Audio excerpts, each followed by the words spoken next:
Hello Aries, Sun, Moon, Rising, and Venus signs. Kamusta kayo? Sana po nasa mabuti kayong kalagayan. Welcome back po sa Star Tarot.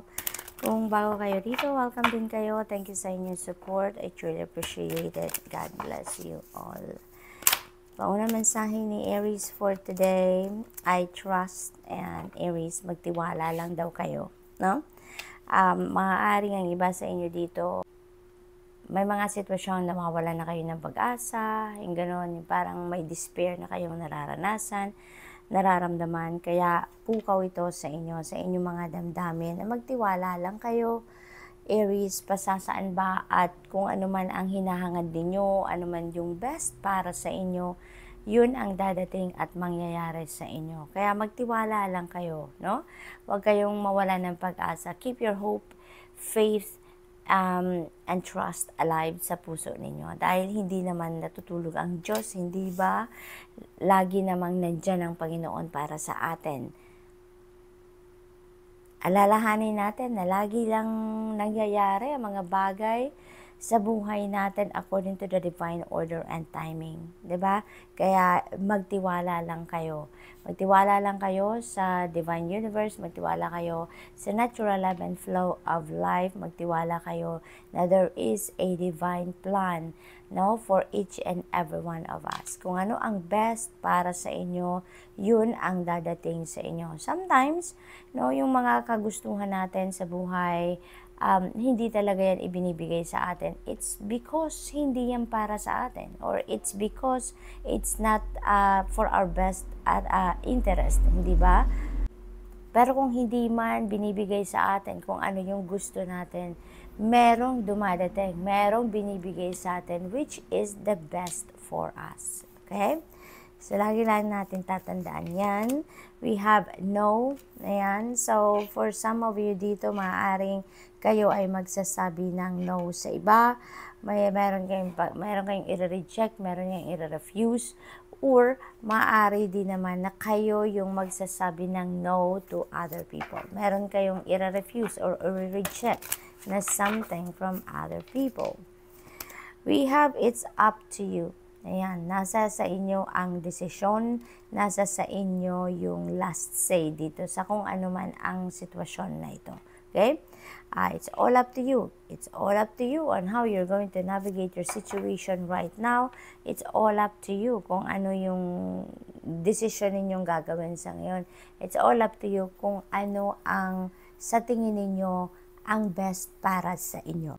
Maaaring related yan dito sa no energy, no? Kayo yung magdedesisyon kung you're going to say no to someone or to something, okay? So, what else? We have helpful people. Ayan, so wag kayong mag-alala. Aries, kung ano man ang kailangan ninyo sa ngayon, katulong man yan, anong klaseng assistance, anong klaseng tulong ang kailangan ninyo, there are going to be helpful people around you. There are going to be people that are going to be very supportive and helpful of you sa ngayon. Ang kailangan nyo lang, humingi ng tulong. Ang kailangan nyo lang, mag-speak up kayo. Ang kailangan nyo lang is to express sa ibang tao na kailangan ninyo ng kung anong klaseng assistance, and makakasiguro kayo na tutulungan kayo ng mga to. Okay, Aries?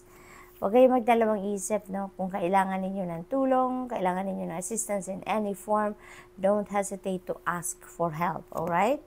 We have reconsider, maaaring may mga kayo dito, may mga desisyon na kayong ginawa in the past at kailangan ninyo na balikan at i-reconsider ninyo ang ibang bagay. Kasi maaaring meron ditong sitwasyon na kailangan ninyo na i-review muli.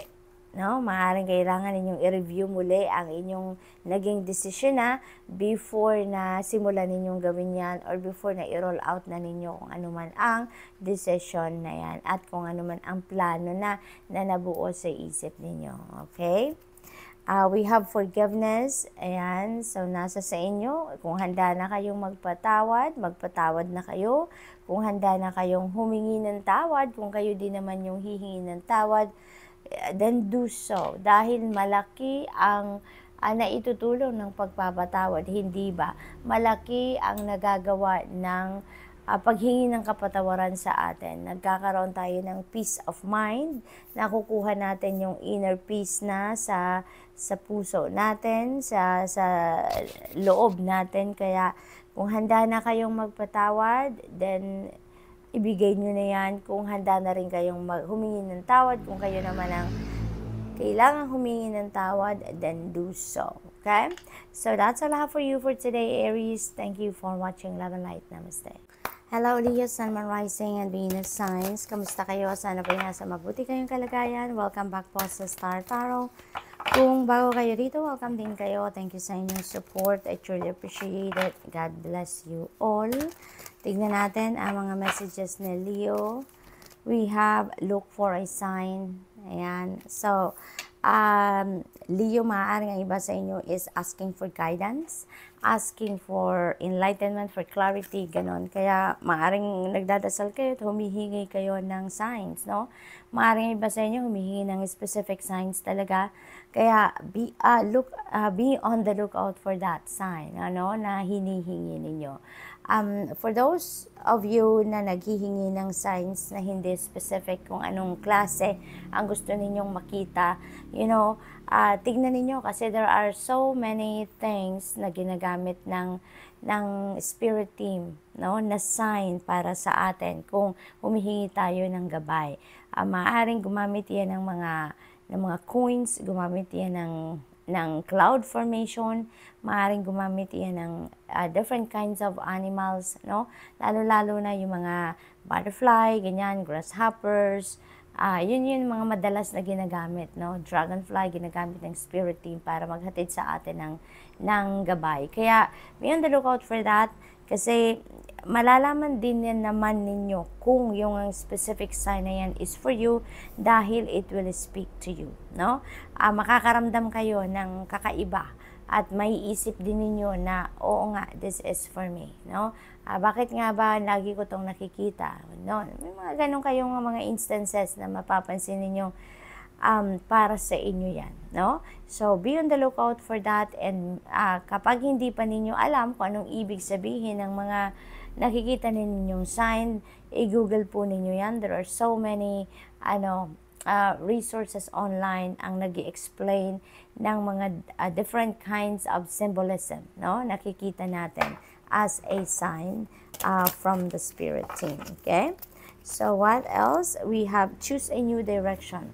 Ayan. So maybe ang iba sa inyo is asking for for guidance, asking for confirmation if you are going to choose a different direction, if you are going to navigate a different situation, no? So maaaring ganon. Kaya iniimbitahan kayo dito na tignan ninyo yung mga signs na yan because that is going to guide you or going to lead you to where you need to be.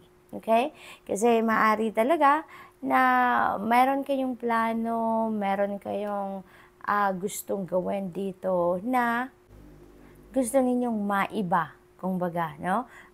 Maaaring you are choosing different path, maaaring may mga options dito sa inyong harapan na kailangan ninyong pagpilian, 'di ba? Kung alin yung best para sa inyo, kung alin yung dapat para sa inyo, maaaring ganoon. Kaya humihingi kayo ng sign, humihingi kayo ng gabay, ng divine guidance or confirmation, no? Kasi maaaring meron kayong sinasabi na, is this a path good for me or the other way around? Diba? So, mga maaaring ganun ang ganap. So, what else? We have yes. Ayan na nga. Maaaring meron kayong pagsasabihan ng yes.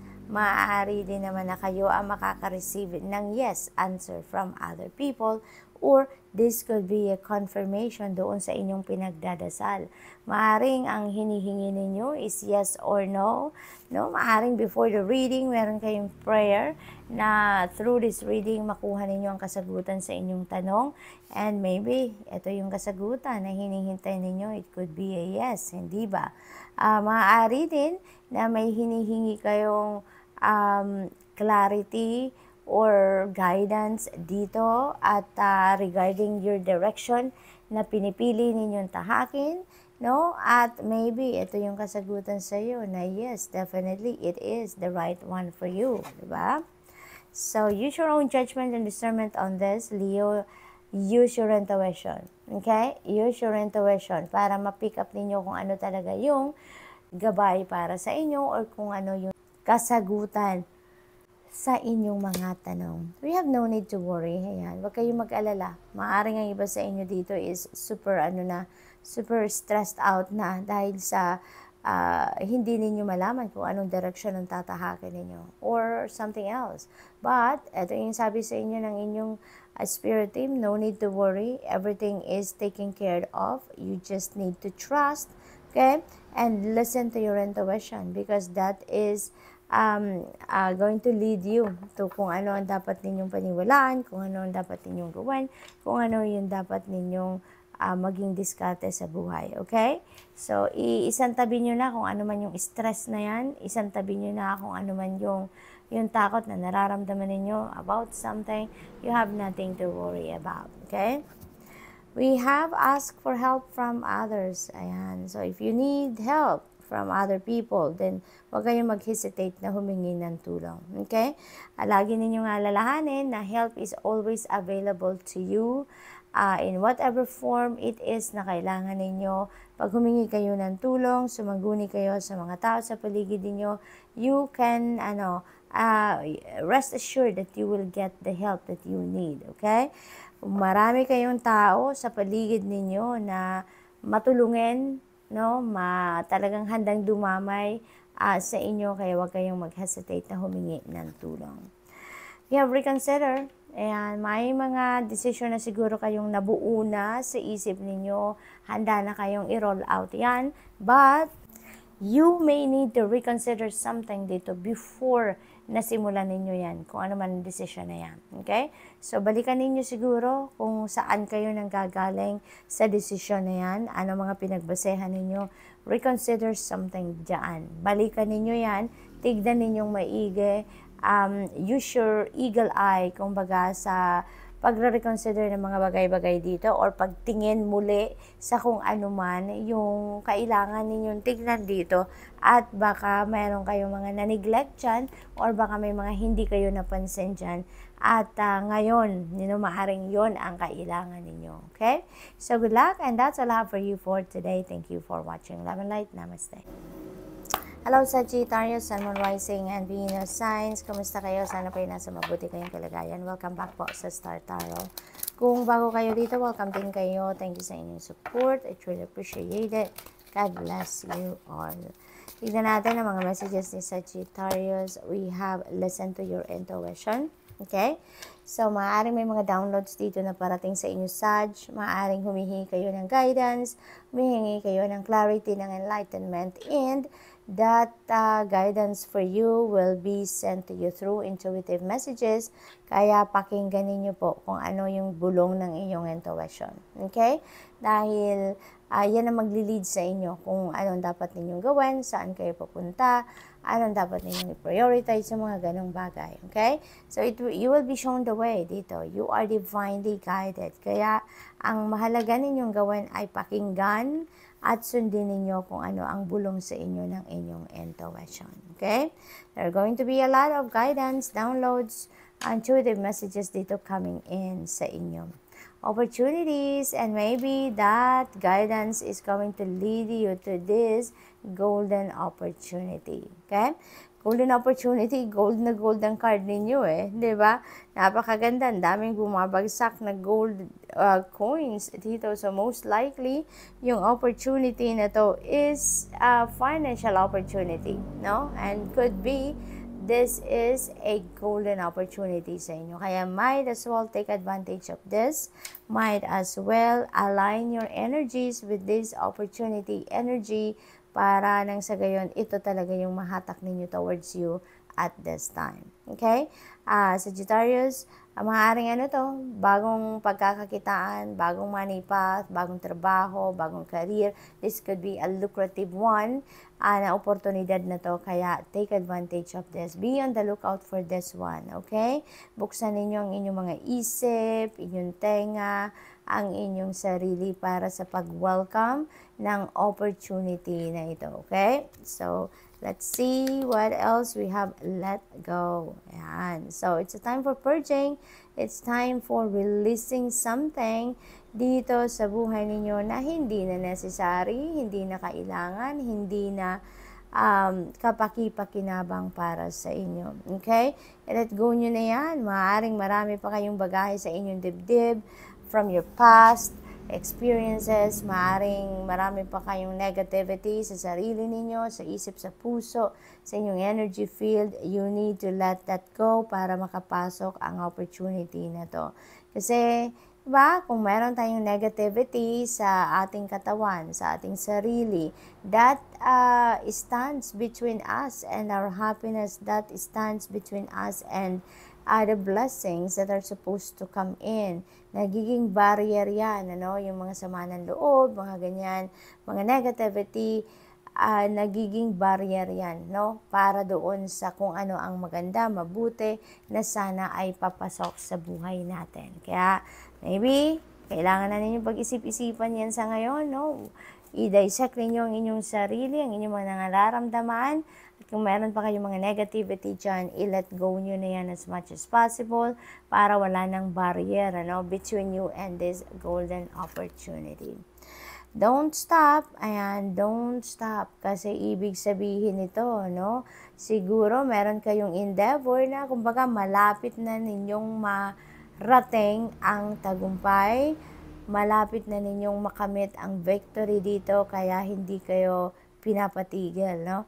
Kahit may mga challenging situations along that journey na nararanasan kayo or nai-experience sa ngayon, ang sinasabi sa inyo dito, huwag kayong tumigil, okay? Don't stop because, kumbaga, parang isang kembot na lang, isang push na lang, kumbaga, and you will be there na.